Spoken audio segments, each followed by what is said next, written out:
தேவனுக்கே மகிமை உண்டாவதாக.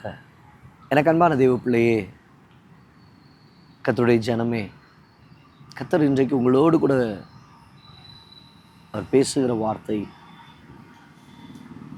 நீங்களும் போய்விட மனதாக இருக்கிறீர்களா? நீங்களும் போய்விட மனதாக இருக்கிறீர்களா? யோவான் எழுதின சுவிசேஷம் 6ஆம் அதிகாரம் 67வது வசனத்தில் வாசிக்கிறோம். அப்பொழுது இயேசு 12 நோக்கி, நீங்களும் போய்விட மனதாய் இருக்கிறீர்களோ என்றார். ஆம் தேவ பிள்ளையே,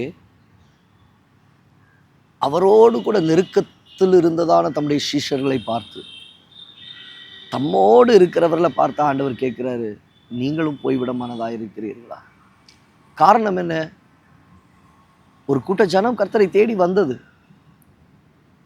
அப்பத்துக்காக வருகிற சில கூட்டம் உண்டு, சுகத்துக்காக வர கூட்டம் உண்டு, அற்புதங்களுக்காக வருகிற கூட்டம் உண்டு, ஆசீர்வாதத்திற்காக வருகிற கூட்டம் உண்டு. இதெல்லாம் என்ன செஞ்சிடும்னா பாதியிலே விட்டு போயிடும். நான் நிறைய பேரை பார்த்துருக்கிறேன். பாஸ்டர், என் வாழ்க்கையில் அற்புதம் நடந்துச்சுன்னா அவ்வளோதான், சர்ச்சுக்கு வந்துடுவேன், இயேசுப்பாவை தேடுவேன், இயேசுப்பாட்டே இருப்பேன். இவ்வளோ பேருக்கு தெரியுமா? ஜெபம் பண்ணி ஆண்டவர் அன்னைக்கே அற்புதம் செஞ்சுருப்பார், அன்னைக்கே விடுதலை கொடுத்துருப்பார், பிசாசின் பிடியிலிருந்து விடுதலை கொடுத்துருப்பார். நானும் வெயிட் பண்ணுவேன், இந்த வாரம் சர்ச்சுக்கு வந்துடுவாங்க, இன்றைக்கி ஒரு 2 புதிய ஆத்மா வந்துடும், இன்றைக்கி கர்த்தருக்குள்ளே அவங்க வந்துடுவாங்க. இல்லைங்க, இல்லை. சில நேரங்களில் யோசிப்போம், அவங்க 2 வாரம் வந்துட்டாங்க, இனி தொடர்ந்து வந்துடுவாங்க. இருக்காது. எல்லாரும் பாதியிலே தேவனுடைய அன்பை விட்டு தூர போகிறவர்கள். காரணம் என்ன? அற்பமான ஆசீர்வாதங்களுக்காக, இன்மைக்குரிய ஆசீர்வாதங்களுக்காக தேடி வருகிற ஒரு கூட்டம். அந்த கூட்டத்தின் கூட்டமாய் நீங்கள் இருந்துடாதீங்க. அந்த கூட்டத்துக்குள்ள ஒருத்தராக நீங்கள் மாறிடாதீங்க. தேவன் உங்களுக்கு வேண்டிய நன்மையை செய்வார், அற்புதங்களை செய்வார், அதிசயங்களை செய்வார், மேலானவைகளை செய்வார்.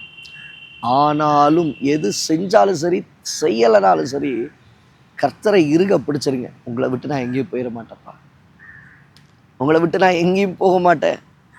ஒரு நாள் வரும், அவர் தம்மோடு கூட கர்த்தருடைய ராஜ்யத்தில் சேர்த்து கொள்ளுகிற ஒரு நாள் உண்டு. அவர் நம்மை சேர்த்து கொள்ளுவாரே. இதான் ஆண்டவர் சீஷரில் பார்த்து கேட்கிறார், நீங்களும் போய்விட மனதாக இருக்கிறீர்களோ? எப்படியே ஆண்டவர் உங்களை பார்த்து கேட்கிறாரு, நீங்களும் போய்விட மனதாக இருக்கிறீர்களா? இல்லை ஆண்டவரே, உம்மை விட்டு நான் எங்கே போவேன், உம்மை விட்டு நான் எங்கே கடந்து செல்லுவேன்? நித்திய ஜீவ வசனங்கள், வார்த்தைகள் உம்மிடத்தில் அல்லவோ உண்டு. நீங்களும் போய்விடுகிறதான ஒரு எண்ணங்கள் உங்களுக்கு உள்ளே தோன்றுகிறதா? இல்லை. என்ன வந்தாலும் அவரை நம்புவேன், எதிர் நேர்ந்தாலும் அவருக்குள்ள உறுதியாக இருப்பேன்.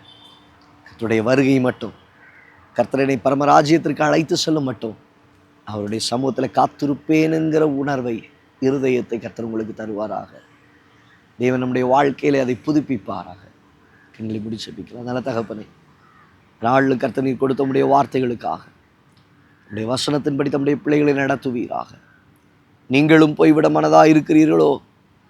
இச்சைக்காக, உலகத்தின் ஆசீர்வாதங்களுக்காக, நன்மைகளுக்காக வந்தவர்கள் அதை விட்டு கர்த்தரை இறுக பற்றி கொள்ள உதவி செய்வீராக. நடந்தாலும் நடக்காவிட்டாலும், கொடுத்தாலும் கொடாவிட்டாலும், ஆண்டவரே, தேவனுக்காக வாழ, தேவனுக்காக ஜீவிக்க வேண்டும் என்கிற எண்ணத்தை தருவீராக, வைராக்கியத்தை தருவீராக. இயேசுவின் நாமத்தில் பிதாவே. ஆம் தேவ பிள்ளையே, தேவனோடு கூட இருக்கிற அனுபவம் பெருகட்டும். கர்த்தருக்காக வைராக்கியமாய் வாழுகிற அனுபவம், என்ன இருந்தாலும் இல்லாட்டாலும், என்ன கொடுத்தாலும் கொடுக்காவிட்டாலும், சுகம் வந்தாலும் வராவிட்டாலும், நன்மை உண்டானாலும் நன்மை இல்லாவிட்டாலும், மோடு கூட இருக்கிற அந்த அனுபவத்தை தாங்க. நித்திய ஜீவ வசனங்கள் உம்மிடத்தில் அல்லவோ உண்டு, வார்த்தைகள் உம்மிடத்தில் அல்லவோ உண்டு. ஆண்டவர் கேட்கிறார், நீங்களும் போய்விட மனதாக இருக்கிறீர்களா? இல்லை ஆண்டவரே, உங்களுடைய சமூகத்தில் காத்திருப்பேன். God bless you.